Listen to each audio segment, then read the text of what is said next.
Halo, selamat pagi Bapak Ibu peserta webinar Inspirasi Cyber Security yang diselenggarakan oleh Mitra Integrasi Informatika bersama dengan Westcon Solution.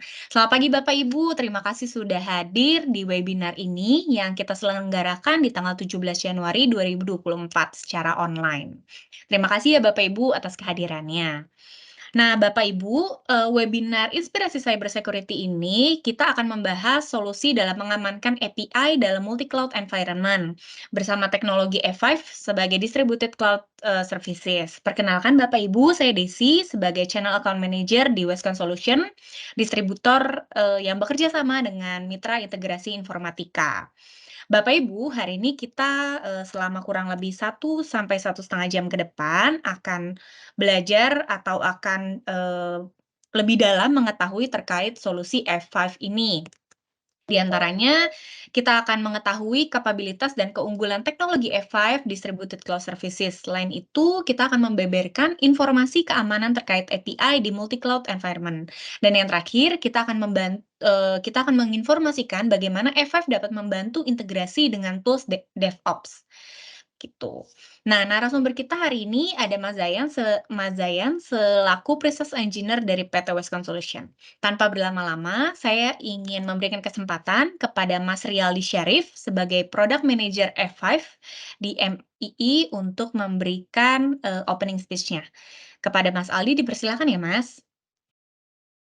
Ya, terima kasih Desi. Selamat pagi Bapak-Bapak dan Ibu-Ibu. Selamat datang di acara webinar MII kali ini yang diselenggarakan bareng juga dengan Prinsipal F5 dan juga distributor dari Westcon. Uh, untuk materi hari ini seperti yang sudah disampaikan sama Desi, kita akan belajar lebih dalam mengenai keunggulan F5 untuk melakukan proteksi terhadap API di multi-cloud Bapak. Semoga materi pada hari ini berkenan dan bisa dijadikan referensi dalam membangun infrastruktur yang ada di perusahaan Bapak dan Ibu. Mungkin saya kembali kepada Desi. Silakan Desi, terima kasih. Terima kasih Mas Riyaldi. Ya, Bapak Ibu, sebelum kita mendengarkan pemaparan solusi dari Mas Zayan, saya ingin memberitahukan bahwa ketika Bapak Ibu ingin mengajukan pertanyaan, Bapak Ibu dapat mengajukannya via kolom chat. Dan nanti kita juga akan ada door prize yang akan dibagikan kepada Bapak Ibu yang beruntung, 2 peserta yang beruntung pada hari ini. Jadi pastikan Bapak Ibu mengikuti webinar ini sampai dengan selesai ya, Bapak Ibu. Begitu.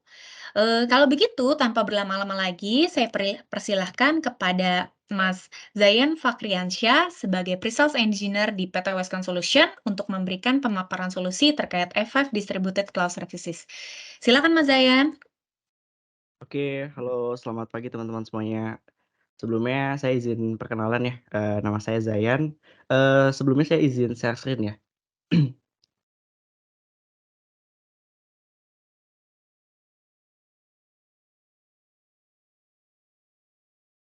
Oke, apakah sudah terlihat screen saya?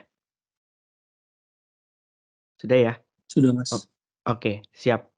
Oke, saya mulai. Assalamualaikum warahmatullahi wabarakatuh. Selamat pagi teman-teman semuanya. Semoga kita selalu berada dalam keadaan sehat walafiat. Di sini saya akan sebelumnya saya izin perkenalan dulu ya. Nama saya Zain Fakriansyah. Saya sebagai tim pre-sales engineer F5 di PT Westcon Comstor Solution. Nah, khususnya untuk produk F5. Nah, di sini saya akan coba bahas terkait bagaimana sih cara kita mengamankan aplikasi dan juga API di dalam multi-cloud environment, seperti itu. Oke, langsung aja saya mulai. Nanti jika ada pertanyaan, teman-teman bisa ajukan di kolom chat. Saya izin off cam, agar internetnya tidak patah-patah. Oke.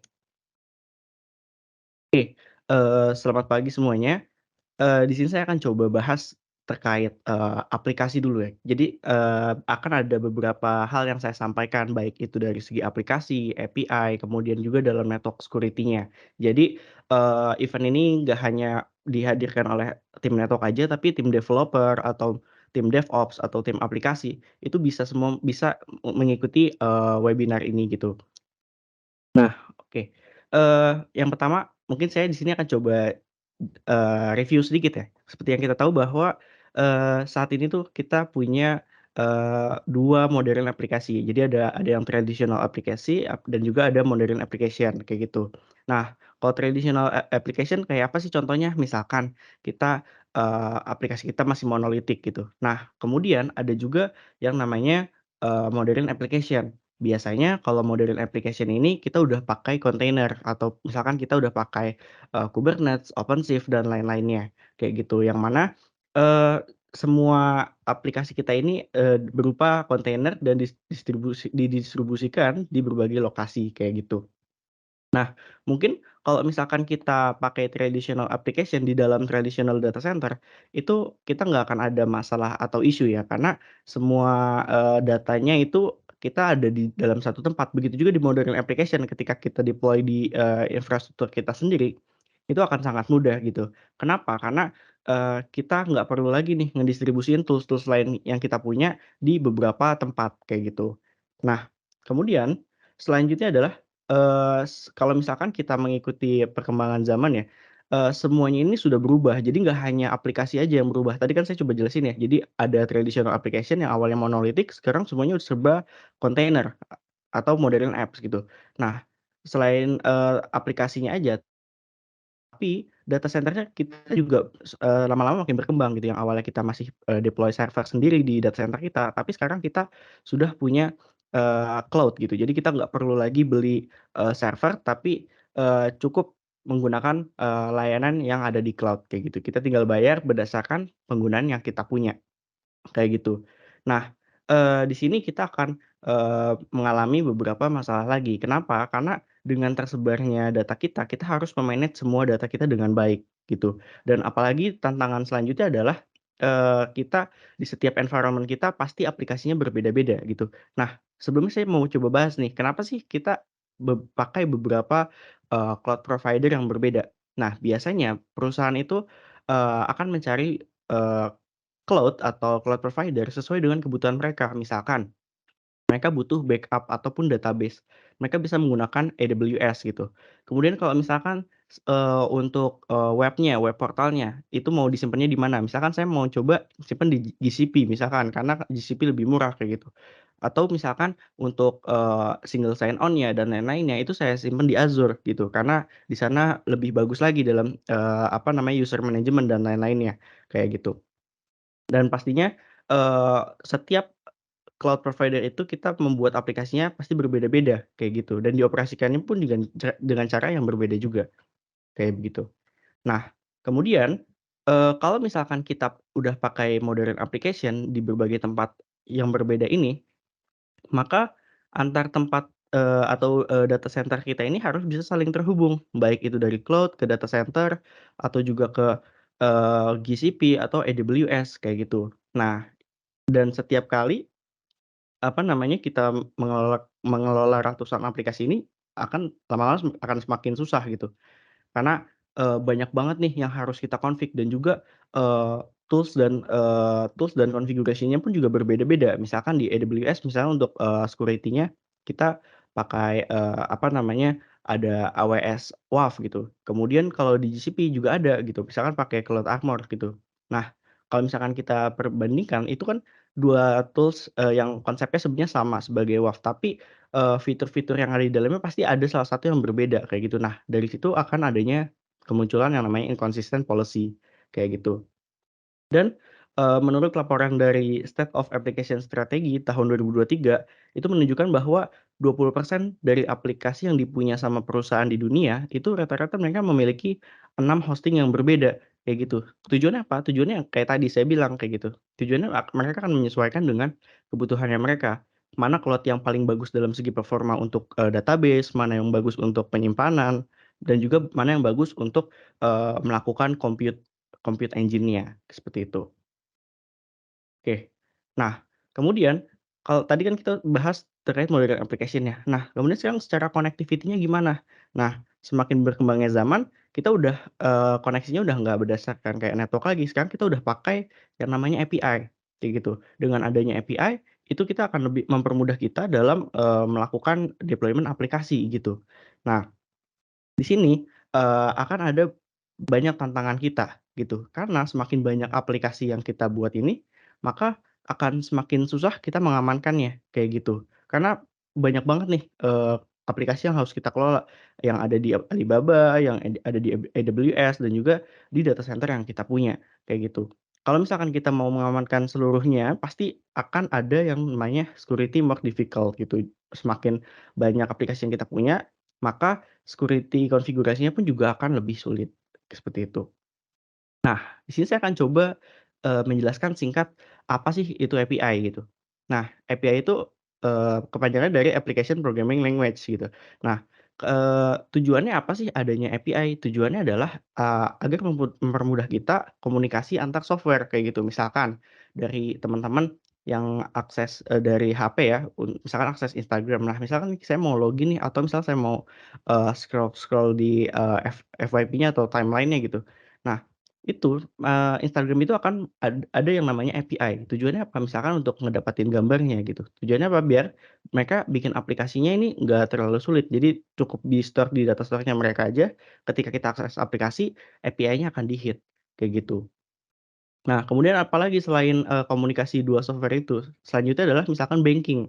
Misalkan saya mau payment ya, misalkan saya mau isi, flash saya gitu, kartu e-money saya. Ketika saya mau isi e-money, misalkan saya pakai, e-commerce gitu, isi top up-nya.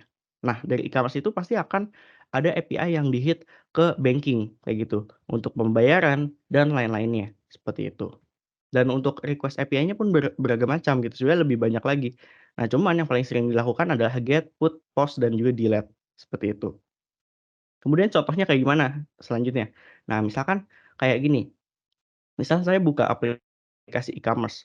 Nah, kalau misalkan kita lihat, mungkin terlihatnya simpel ya, padahal sebenarnya di dalamnya itu akan ada banyak sekali API, kayak gitu. Misalkan kayak dari profilnya itu juga ada API-nya. Kemudian dalam, apa namanya, misal kita mau, same delivery, apa namanya, kita mau ngatur, pengirimannya kapan gitu.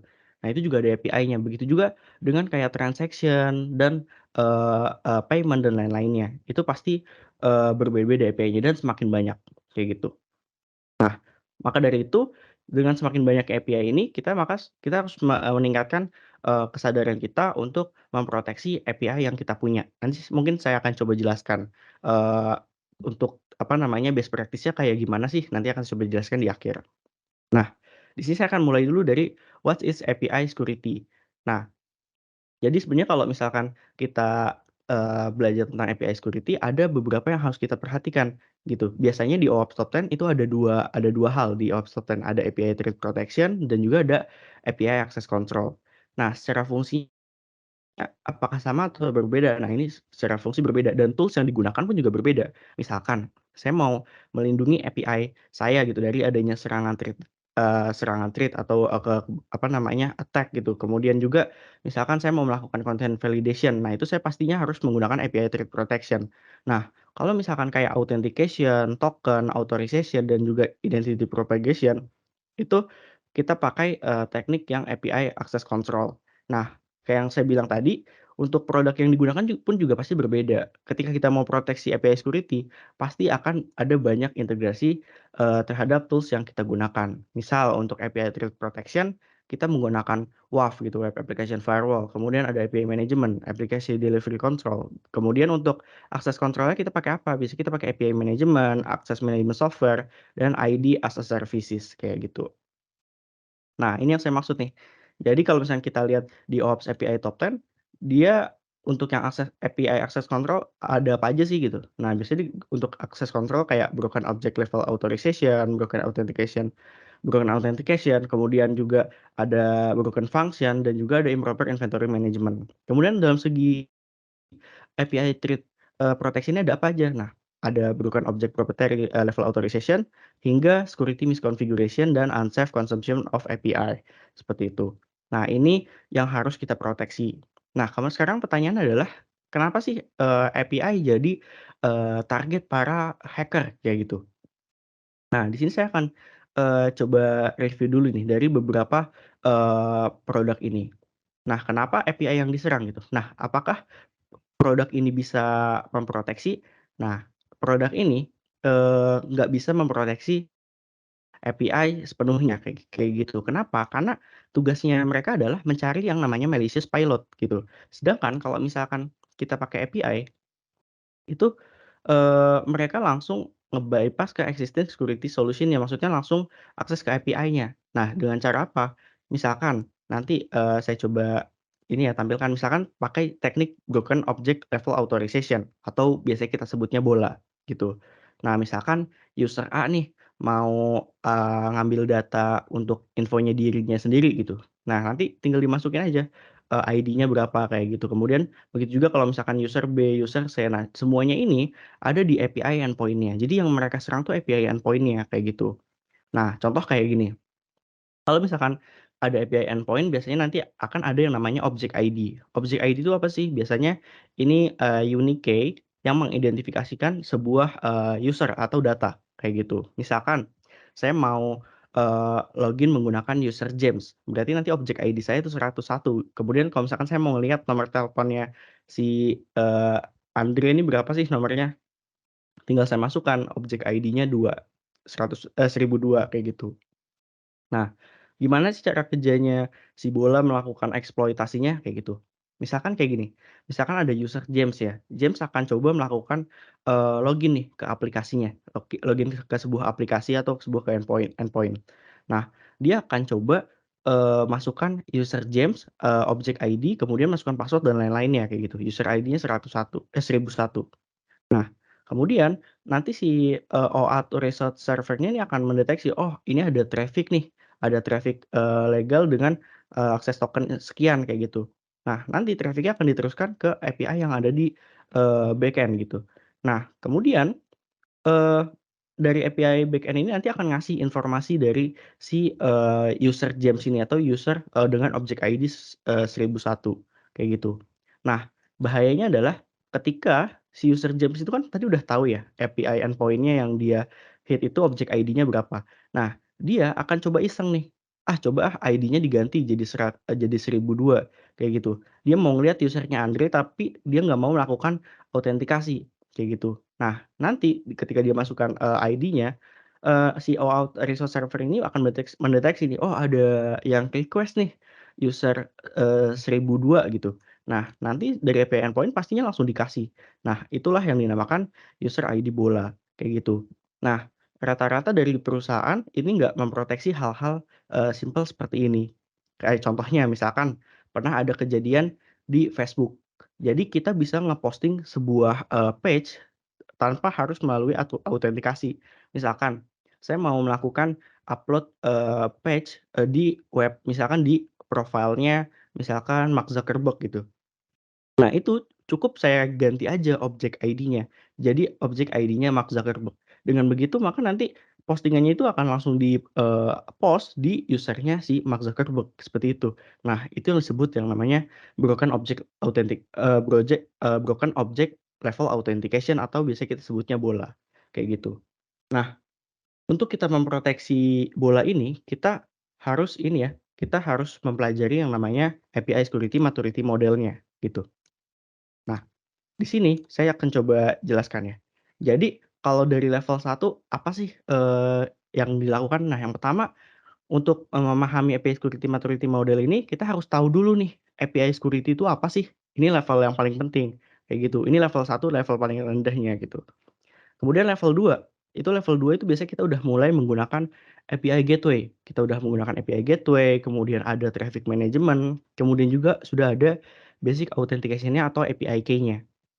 Selanjutnya, level 3 ini kita udah lumayan memahami kalau udah sampai level 3 kita udah pakai OAuth access control gitu.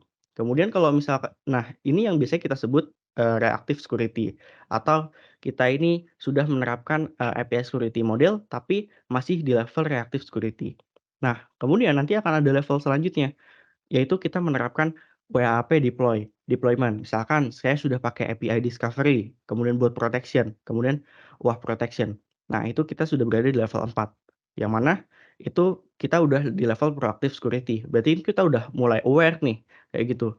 Nah, kalau misalkan kita mau lebih aware lagi, itu ada di level 5, yaitu kita menggunakan behavioral detection atau using AI dan machine learning untuk melakukan deteksi terhadap, API yang kita punya ataupun API yang diakses oleh para user. Jadi kita bisa melakukan behavioral analysis dari si user-user yang, mengakses endpoint yang kita punya, kayak gitu. Dan F5 apakah bisa memproteksi itu semua? Nah, kebetulan F5 itu bisa mendukung dari level 1 sampai level 5, seperti itu. Nah, produk-produk yang bakal kita gunakan tuh apa aja sih biasanya kalau mau di F5 kayak gitu? Nah, kalau di F5 kita bisa pakai F5 Big IP, F5 XC, dan F5 Nginx. Memang kalau misalkan kita mau memproteksi kayak dari akses, kan tadi ada 2 ya, ada access control sama API threat protection. Nah, untuk kita, menerapkan kedua itu, kita nggak cukup menggunakan satu produk aja, tapi kita harus menggunakan ketiga ketiga produk ini, kayak gitu. Nanti akan saya coba jelaskan best practice-nya, gitu. Nah, saya di sini coba jelasin dulu nih. Di sini ada F5 Big IP, F5 Distributed Cloud, dan juga ada F5 Nginx. Nah, jadi kita punya produk yang namanya F5 Big IP. Biasanya teman-teman pasti terkenalnya ini lebih ke load balancer, kayak gitu. Tapi sekarang kita sudah, masuk ke, web application firewall gitu. Jadi kita, apa namanya, menyediakan sebuah modul yang bisa membantu teman-teman memproteksi web aplikasi atau layer 7 yang teman-teman punya, seperti itu. Dan, untuk, deployment-nya gimana? Nah, kalau untuk F5 Big IP kita bisa deploy di on premise atau juga di public cloud, kayak gitu. Nah, kemudian ada juga F5 Distributed Cloud atau biasanya kita sebut XCS, kayak gitu. Nah, ini, modernisasi dari Big IP. Jadi kita ngebikin versi SaaS-nya gitu atau Software as a Services mengikuti perkembangan zaman. Karena sekarang tuh, produk-produk yang kita punya kan sudah naik ke cloud ya. Kita akan berubah nih, behavioral kita. Jadi yang awalnya masih menggunakan on premise, sekarang menggunakan cloud. Nah, F5 membantu kebutuhan teman-teman untuk, apa namanya, untuk koneksi dan security di, eee, terutama di cloud atau multi cloud environment menggunakan XCS ini, kayak gitu. Dan yang terakhir ada F5 Nginx. Nah, teman-teman pasti bakal nanya nih, "Kok ada Nginx sih di F5?" Gitu. Nah, jadi, Nginx itu baru diakuisisi oleh F5 gitu. Jadi namanya jadi Nginx Plus. Nah, fitur-fiturnya apa aja sih? Pastinya fiturnya lebih bagus lagi.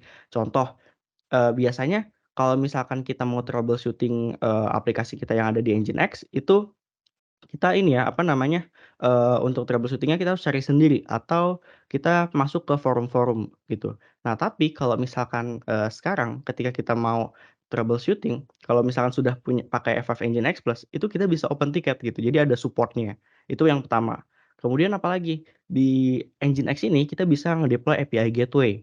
Kemudian selanjutnya kita ada load balancer juga dengan fitur, yang lebih banyak daripada load balancer yang ada di Community Edition. Kemudian selanjutnya kita juga punya WAF gitu, ada Web Application Firewall di Nginx yang kita punya, kayak gitu. Biasanya kita menyebutnya sebagai F5 Nginx Plus, seperti itu. Nah, di sini saya coba lanjut nih, saya melanjutkan yang di awal tadi, yang terkait API. Kan tadi banyak tuh ya, misalkan ada user, pakai berbagai macam cloud atau multi cloud environment kayak gitu. Ada yang di public cloud, menggunakan GCP, kemudian ada yang pakai Azure, atau juga di private cloud mereka yang ada di data center. Nah, dengan adanya berbagai macam, barang yang mereka punya ini, maka akan menimbulkan yang namanya multiple configuration and security policy. Mereka ini harus punya engineer yang ahli di bidangnya. Maksudnya di AWS harus punya, di Azure harus punya, di GCP juga punya. Jadi engineer yang kita punya ini harus paham, terkait Google, Azure, dan AWS. Nah, dengan, adanya begitu, maka ini sebenarnya, akan memunculkan yang namanya multiple configuration dan juga kita butuh banyak orang, untuk me-manage infra yang kita punya, kayak gitu. Nah, kemudian dalam segi security-nya gimana? Nah, pastinya akan memunculkan yang namanya vulnerability. Kenapa begitu gitu, Kak? Karena di setiap public cloud ini pasti fitur-fiturnya berbeda kayak yang saya kasih tahu di awal. Fitur-fiturnya pasti berbeda, yang mana nanti akan memunculkan yang namanya misconfiguration dan inconsistent policy. Misal di Google Cloud punya fitur A, di AWS nggak punya fitur B. Nanti yang di AWS malah jadi sebuah vulnerability, kayak gitu.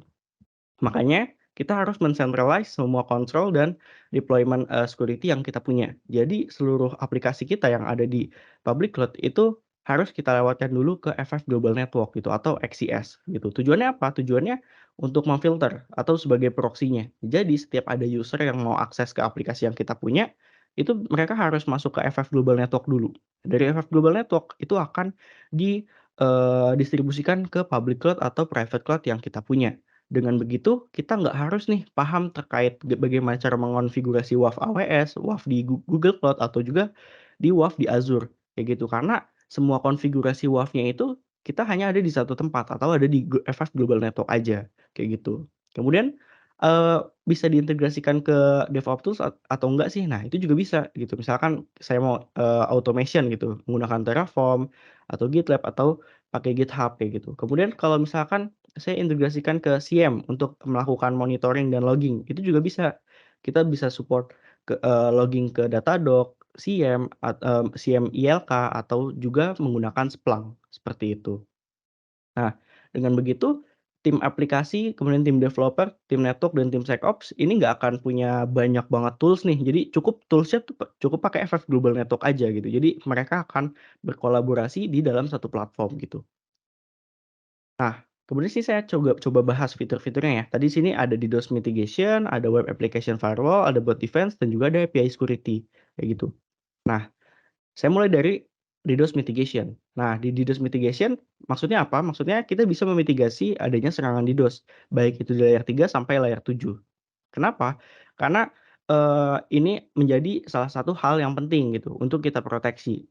Karena sekarang tuh, orang-orang misalkan mau melakukan sabotase terhadap produk yang kita punya, itu nggak harus nge-hack, tapi bisa aja melakukan flooding atau, mengirimkan paket yang banyak ke aplikasi yang kita punya sehingga menghasilkan, aplikasi kita ini jadi down gitu, sehingga nggak bisa diakses oleh masyarakat. Kalau misalkan aplikasi kita itu aplikasi ini ya, government atau juga aplikasi seperti e-commerce dan lain-lain, kayak gitu. Nah, kemudian fiturnya apa aja? Kita bisa melakukan blocking terhadap malicious traffic, kemudian juga kita bisa membedakan mana mana ini user atau mana itu bot dan lain-lainnya, kayak gitu.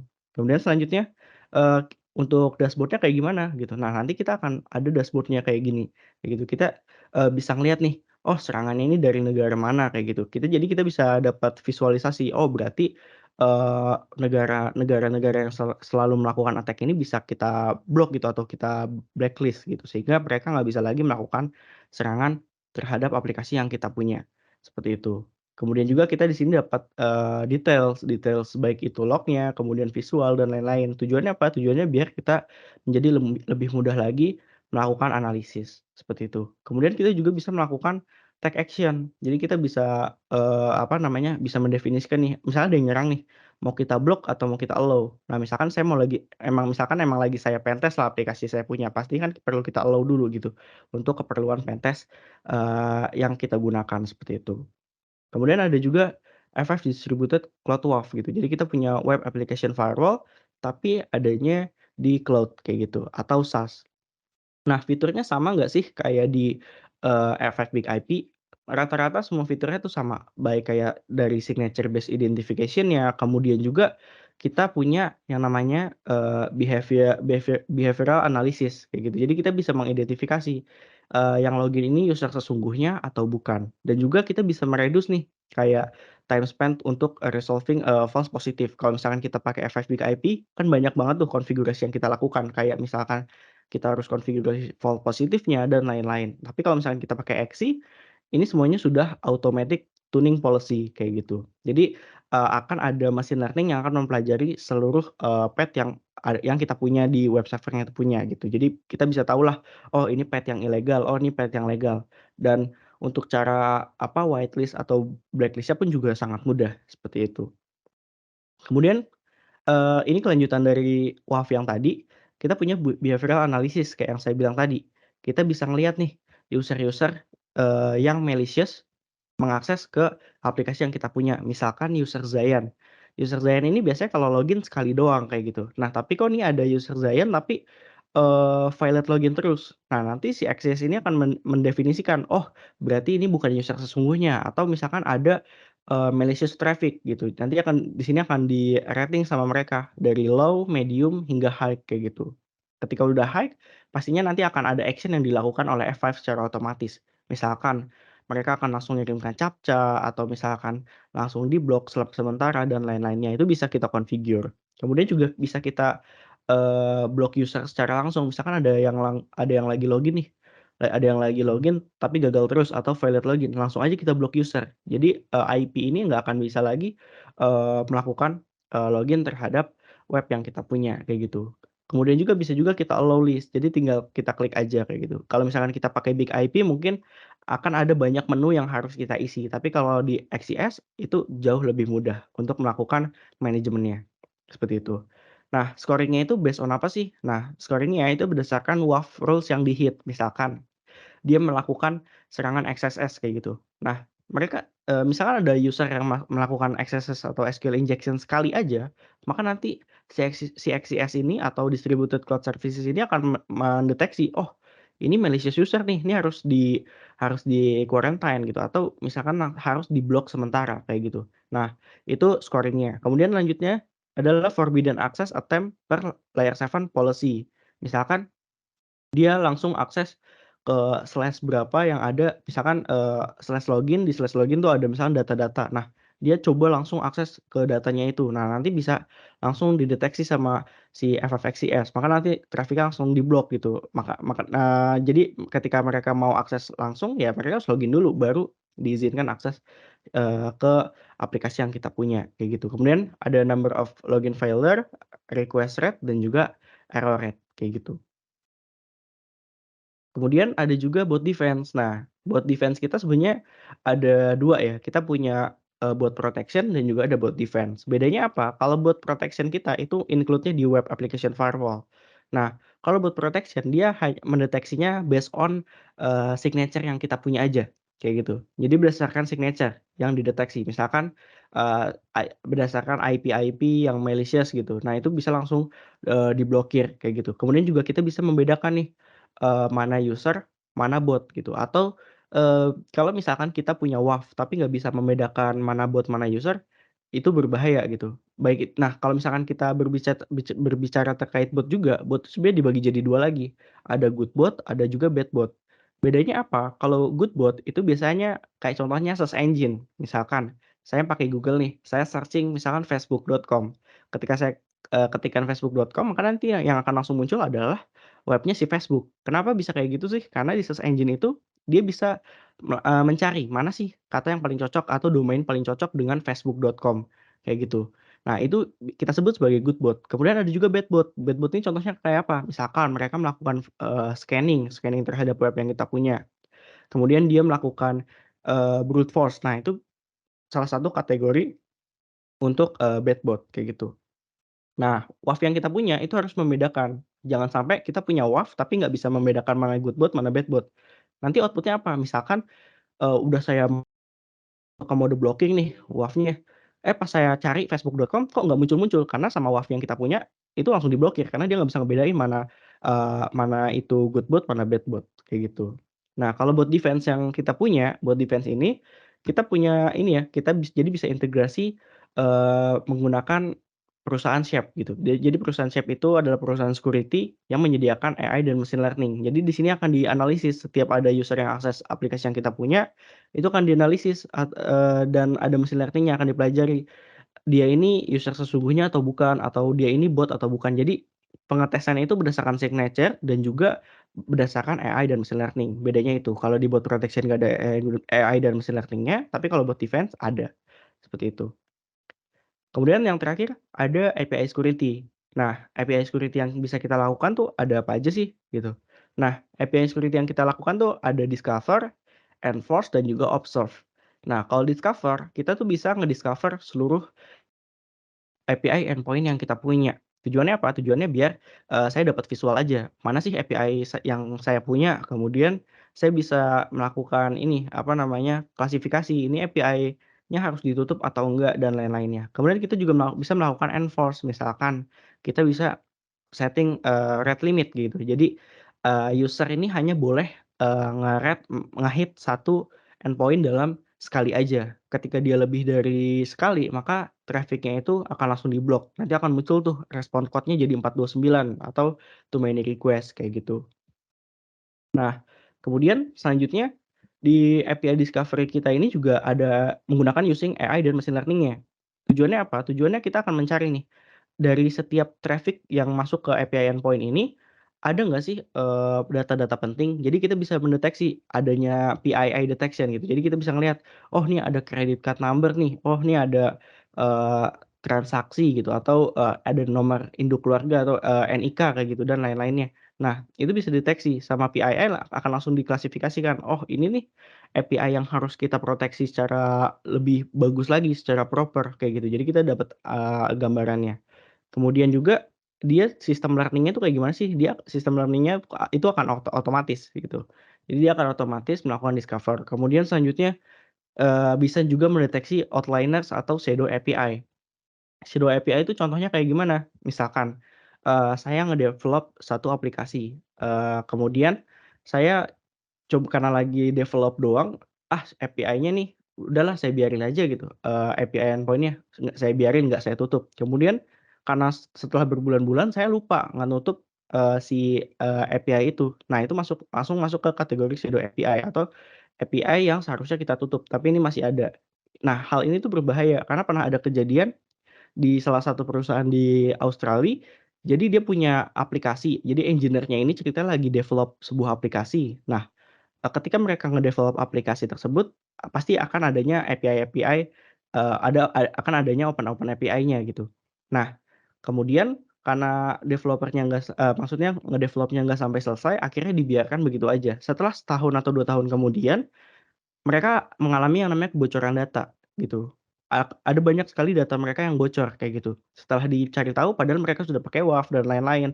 Setelah dicari tahu, ternyata, mereka itu datanya ke-leak lewat si API yang, lupa ditutup tadi atau di shadow API tadi. Nah, itu akan jadi hal yang sangat berbahaya gitu. Dengan adanya API discovery ini, akan sangat membantu teman-teman, me-list atau mendokumentasikan API-nya. Apalagi kalau misalkan kita punya API, biasanya kita harus ngebikin documentation atau Swagger file-nya gitu. Nah, kalau kita nggak punya Swagger file-nya itu berbahaya karena kita nggak bisa nge-list nih API yang kita punya itu ada apa aja, kayak gitu.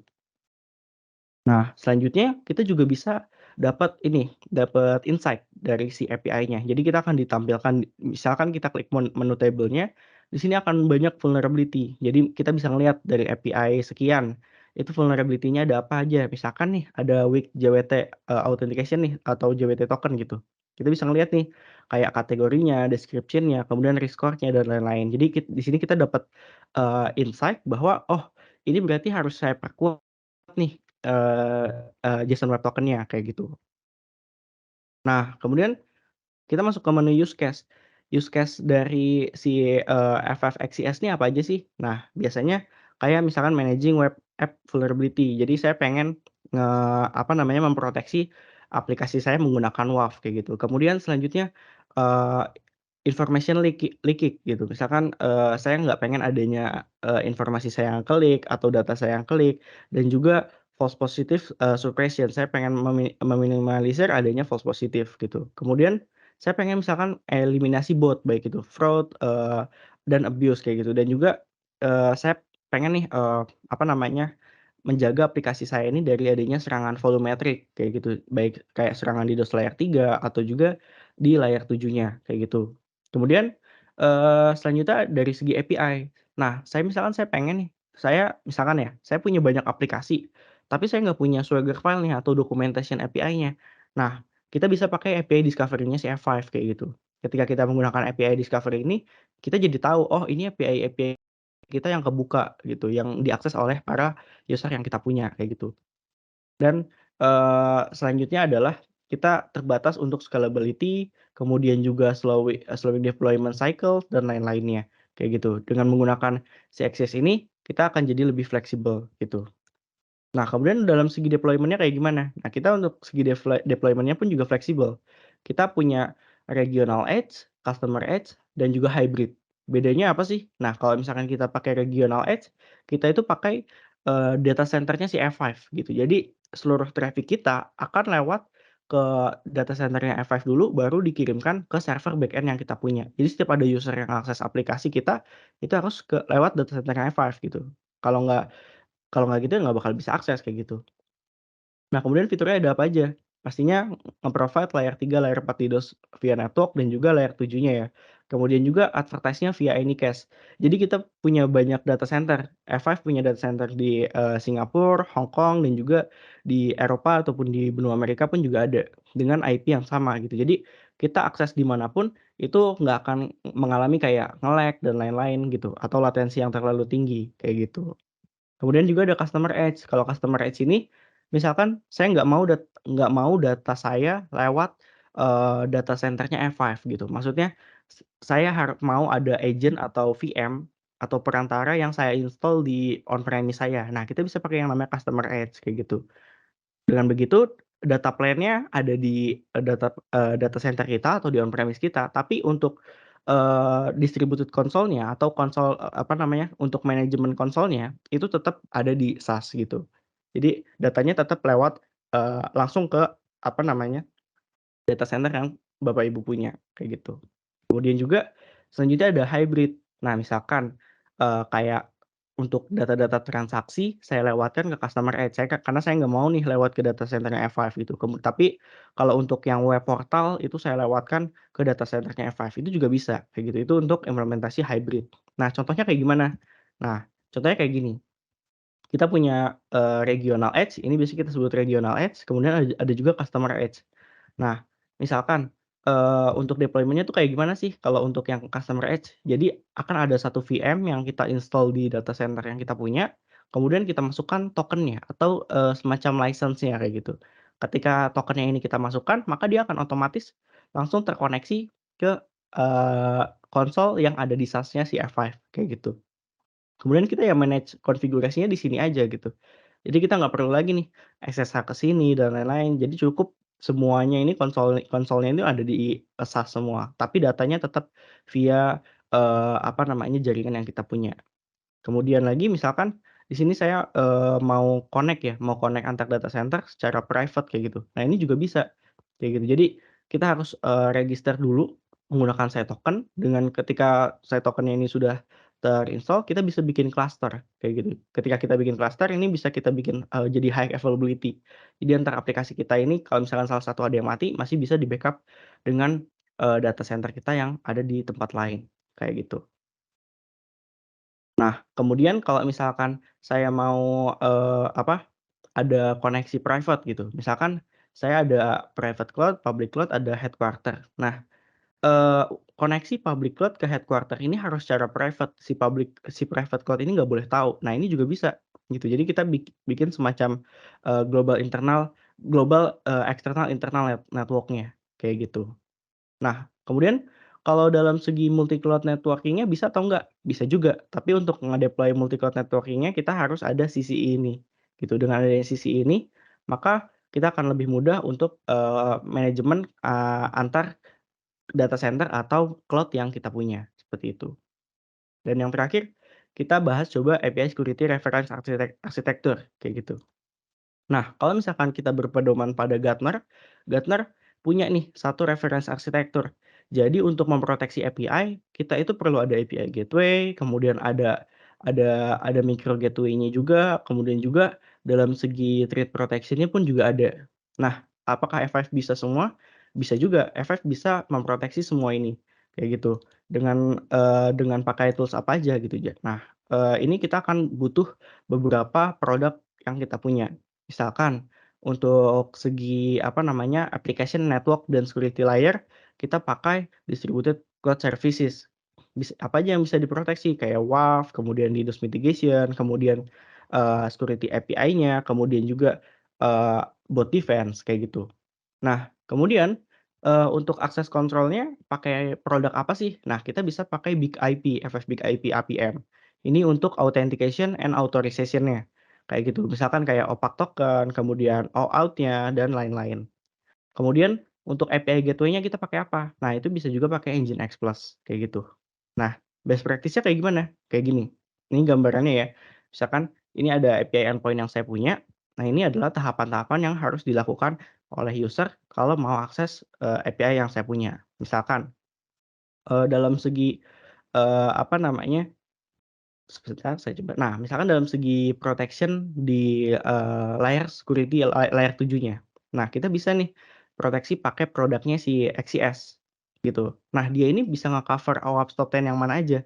Nah, ini ada OWASP top 10 1, 2, 3, 4, 5, 6, 7. Sisanya nanti akan ada di APM dan juga ada di Nginx kayak gitu. Nah, contohnya misalkan apa? Misalkan serangan injection. Ini ada bolanya, di sini ada apa namanya ID yang saya masukkan, kemudian saya mau ngedrop table usernya. Jadi saya pengen lihat usernya tuh ada apa aja sih gitu dan lain-lainnya. Nah, itu harus kita cegah serangan-serangan seperti ini. Karena ini kan udah masukin sebuah script atau parameter ya. Nah, nanti si XCS ini akan mendeteksi sebuah pilotnya ini. Maka nanti trafficnya akan langsung diblok, seperti itu. Nah, kemudian selanjutnya serangan bola kayak gini, kayak yang tadi kita bahas. Nah, ini dia meng-cover OWASP 1, 2, dan 3 kayak gitu. Jadi dia bisa ini ya, kita bisa mendefinisikan semuanya di sini. Kayak misalkan authentication-nya, kemudian authorization. Ketika ada yang mau loncat ke ID 102, maka nanti traffic-nya akan langsung diblok karena dia nggak punya tokennya si 102 kayak gitu. Kemudian selanjutnya untuk API gateway-nya. Nah, API gateway kita pakai Nginx gitu untuk real time API gateway, advanced API routing, dan lain-lainnya, seperti itu. Oke, itu saja yang mungkin dapat saya show. Apakah ada pertanyaan dari teman-teman dan Bapak-bapak Ibu semua?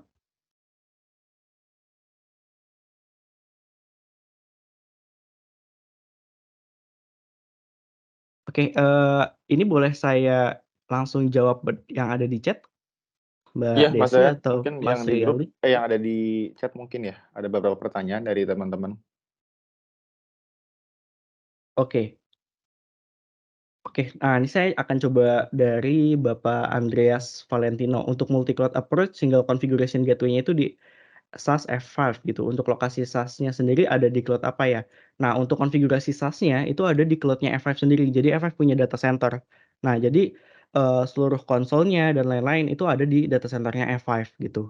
Jadi nggak ada di AWS dan lain-lain. Jadi kita deploy-nya di satu tempat aja untuk konsolnya. Nah, kalau kayak customer edge-nya itu baru kita bisa install di AWS, Azure, dan juga GCP kayak gitu.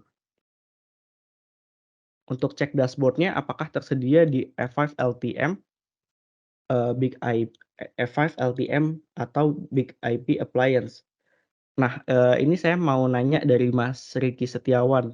Untuk ini maksudnya dashboard apa? Apakah dashboard si XCS-nya atau dashboard untuk WAF? Oke, kemudian perbedaan in term of fitur dengan Akamai terkait multi-cloud. Multi-cloud apa ya, untuk API gateway kompatibilnya bisa dengan produk apa aja.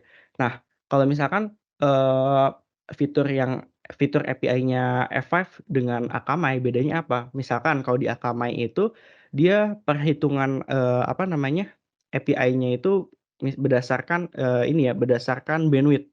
Misalkan bandwidth-nya yang kita beli 40 terabyte aja gitu. Ketika ternyata lebih dari 40 terabyte, maka nanti kita akan kena charge kayak gitu. Nah, tapi kalau misalkan kita pakai F5, itu kita based on, hit-nya gitu, berdasarkan successful hit gitu. Misalkan ada API yang masuk ke, endpoint yang kita punya. Nah, itu akan dihitung satu gitu, biasanya minimumnya itu 10 juta request, seperti itu. Kemudian untuk API gateway compatibility dengan produk apa aja, ini saya boleh nanya sih, Pak, untuk API gateway compatibility dengan produk maksudnya, produk apakah produk web atau apa gitu. Oke, seberapa efektif dari Pak Budi Hertanto, seberapa efektif behavioral analysis dalam mendeteksi anomali jika attacker juga sudah memanfaatkan AI dan machine learning dengan sabar akan merekam behavioral target. Dengan demikian dengan CAPTCHA semakin nah, oke. Nah, eee Oke, nah, emang sih sekarang, si para, apa namanya, para hacker itu sekarang bisa, ini ya, bisa nge-bypass, CAPTCHA gitu, karena CAPTCHA juga sekarang sangat gampang di-bypass. Nah, makanya kita punya AI dan machine learning. Nah, seberapa efektif, apa namanya, seberapa efektif si F5 bisa mendeteksi itu sebenarnya tergantung, si hacker ini dia pakai tools-nya pun apa gitu. Nah, pasti, walaupun dia berhasil, mengelabuhi CAPTCHA, akan tetap ada AI dan machine learning-nya. Misalkan kita pakai bot defense kayak tadi, kan kalau bot protection yang versi gratis ya, based on signature. Nah, kalau based on signature mungkin bisa diakali. Tapi kalau misalkan yang kita pakai bot defense, nah itu dia kan masuknya ke managed service-nya si perusahaan siap itu, perusahaan security-nya. Nah, dia nanti akan, ngecek berdasarkan AI dan machine learning-nya. Jadi akan sangat susah si hacker walaupun dia sudah bisa mengelabui si captcha-nya, kayak gitu. Oke, apakah ada pertanyaan lagi dari teman-teman yang lain?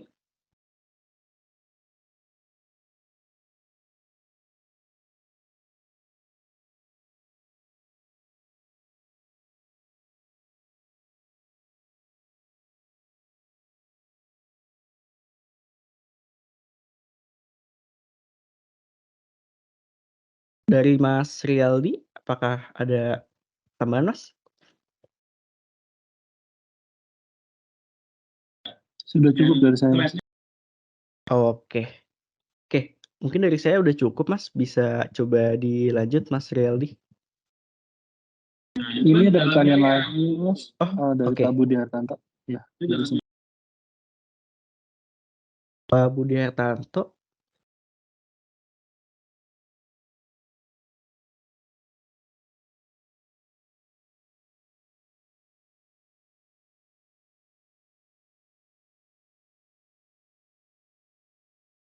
Oke.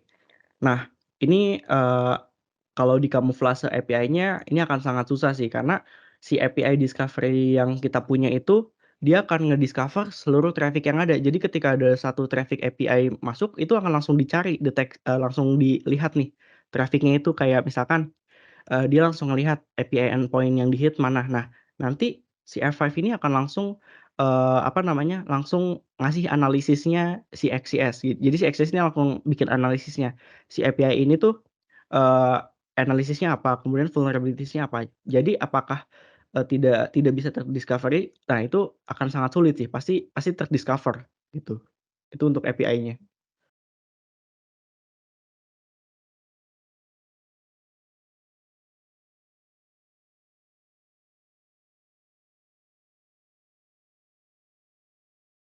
Apakah ada pertanyaan lagi? Atau bisa teman-teman bisa on mic, silakan.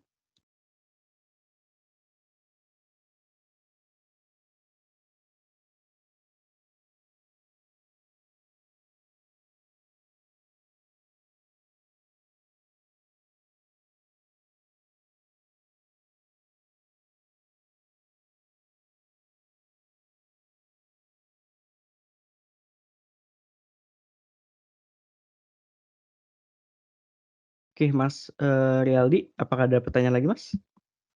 Dari teman-teman? Yang bisa saya jawab?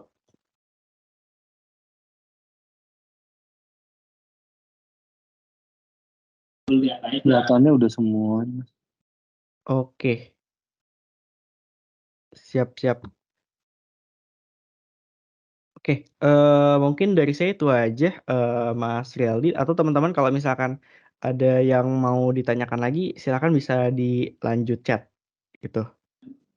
Oke, Mas Riyaldi Ya. bisa dilanjut? Iya. Ya, thank you Mas Zayan. Semoga, penjelasan dari Mas Zayan bisa membantu, bisa menjelaskan ya, terkait dengan apa yang sudah disampaikan. Memang tadi seperti yang sudah disampaikan, kalau sudah memang masih ada pertanyaan bisa di kolom chat. Nah, sekarang mungkin boleh, dari rekan-rekan, bisa mengisi feedback form yang sudah ditulis di kolom chat ya. Nanti untuk waktunya kami tunggu sampai jam 11:05. Terima kasih.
Ya, Bapak Ibu, kami masih menunggu Bapak Ibu untuk mengisi feedback form-nya ya.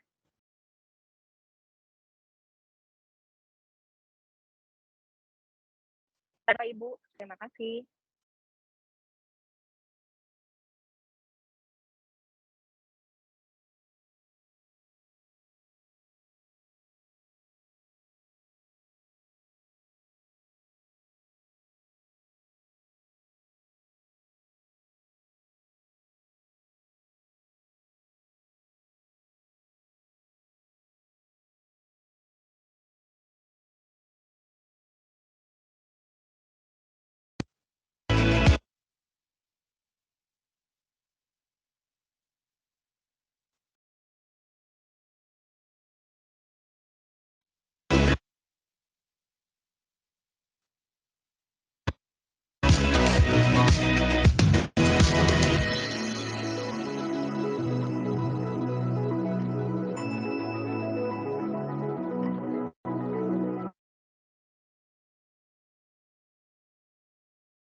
Baik, kita masih punya waktu 1-2 menit lagi, Bapak Ibu. Dimohon untuk mengisi feedback form-nya, karena dari feedback form ini nanti akan diundi agar Bapak Ibu berkesempatan memenangkan door prize dari kami. Jadi silakan diisi ya Bapak Ibu, pertanyaannya hanya sedikit saja dan singkat saja. Kami tunggu ya Bapak Ibu, terima kasih.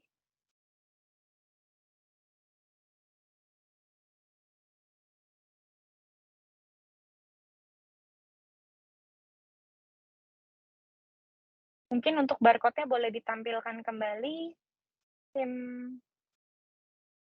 penyelenggara.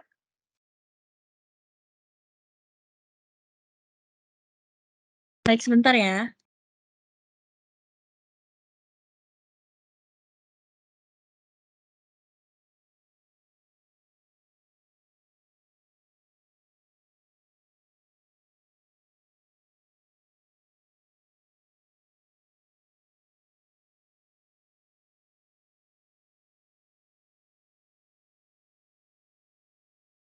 Jadi saya informasikan kembali Bapak Ibu bahwa feedback form ini akan sangat berguna untuk kami memberikan webinar yang lebih baik ke depannya dan juga sebagai kesempatan Bapak Ibu agar dapat mendapatkan door prize dari kami. Silakan melakukan pengisian feedback form-nya ya.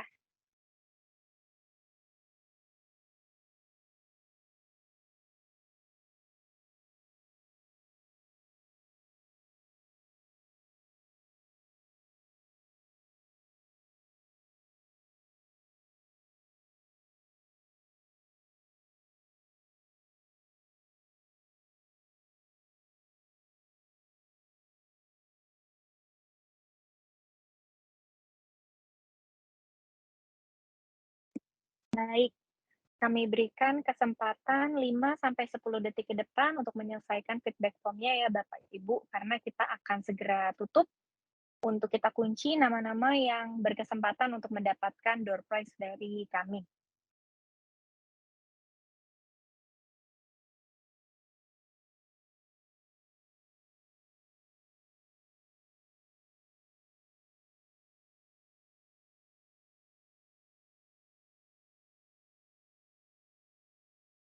Baik, terima kasih atas kesediaannya Bapak Ibu telah mengisi feedback form atas webinar ini. Sebelum kami memutarkan undian untuk mendapatkan 2 nama yang beruntung hari ini, saya mengajak Bapak Ibu untuk membuka kamera, kita boleh open cam bersama, karena akan ada sesi foto bersama. Dipersilakan Bapak Ibu untuk membuka kamera agar kita bisa foto bersama ya Bapak Ibu.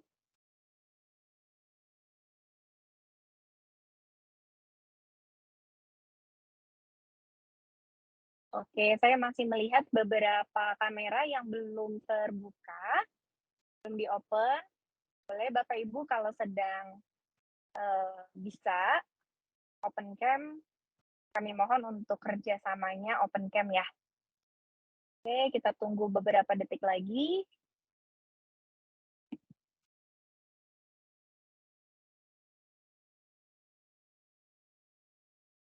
Baik, sudah mulai banyak yang open cam. Kita tunggu sebentar lagi ya Bapak Ibu. Mungkin dari Mbak Susanti boleh memberikan aba-abanya Mbak, sambil Iya, melihat baik. layar yang akan di-capture. Oke.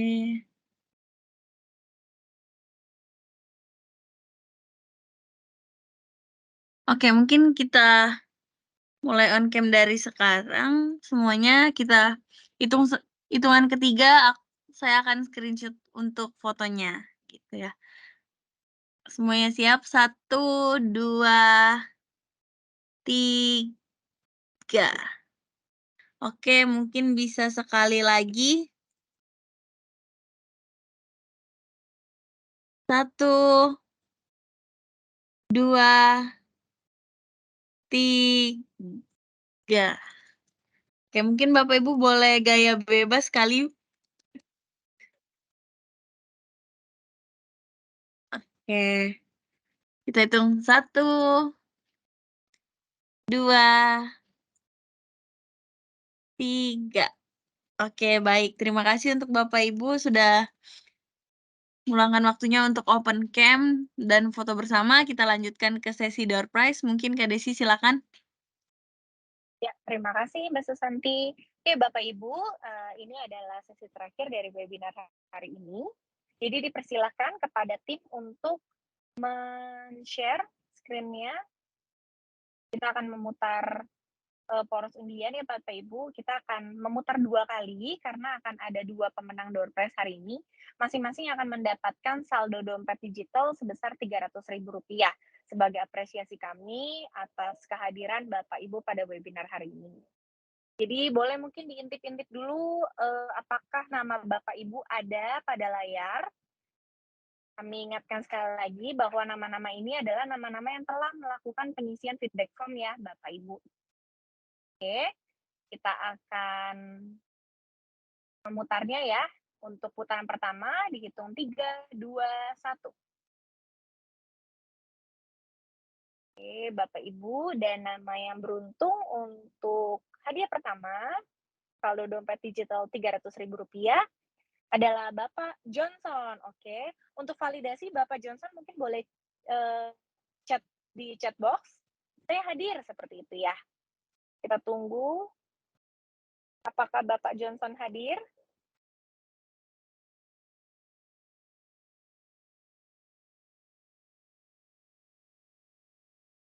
Bapak Johnson, sekali lagi kami panggil, apakah ada ya Bapak Johnson? Mungkin tim panitia boleh dibantu cek juga. Oke, Untuk mungkin partisipan yang masih aktif, apakah masih ada Bapak Johnson?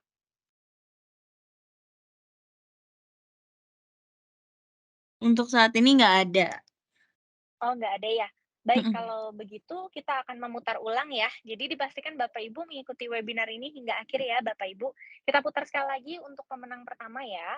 3, 2, 1.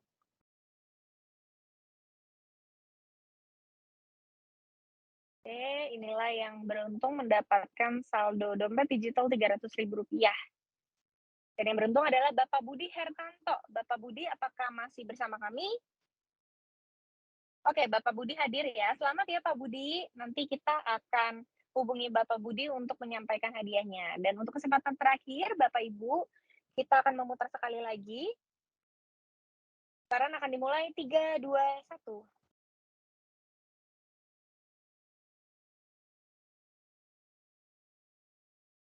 Baik, dan yang beruntung kali ini adalah Bapak Ade Budiman. Bapak Ade Budiman boleh melakukan validasi Pak. Apakah masih hadir Pak? Oke, Bapak Ade masih hadir ya? Oke, kalau begitu selamat kepada Bapak Budi dan Bapak Ade, dan kepada seluruh peserta webinar hari ini kami mengucapkan terima kasih sebanyak-banyaknya dan kami, berharap webinar ini dapat memberikan pemahaman yang baru kepada Bapak Ibu dan dapat berguna solusi effort ini untuk, environment Bapak Ibu semuanya. Kami dari Western Solution dan Mitra Integrasi Informatika bersama dengan F5 bersedia dan selalu siap sedia untuk membantu kebutuhan solusi Bapak Ibu semua. Jadi jangan sungkan hubungi kami, bisa melalui MII, Mas Rialdi, atau sales-sales atau account manager yang Bapak Ibu kenal ya. Baik, kalau begitu terima kasih Bapak Ibu, saya izin mengakhiri webinar ini. Semoga kita semua selalu dalam keadaan sehat dan terus semangat. Terima kasih Bapak Ibu, selamat siang.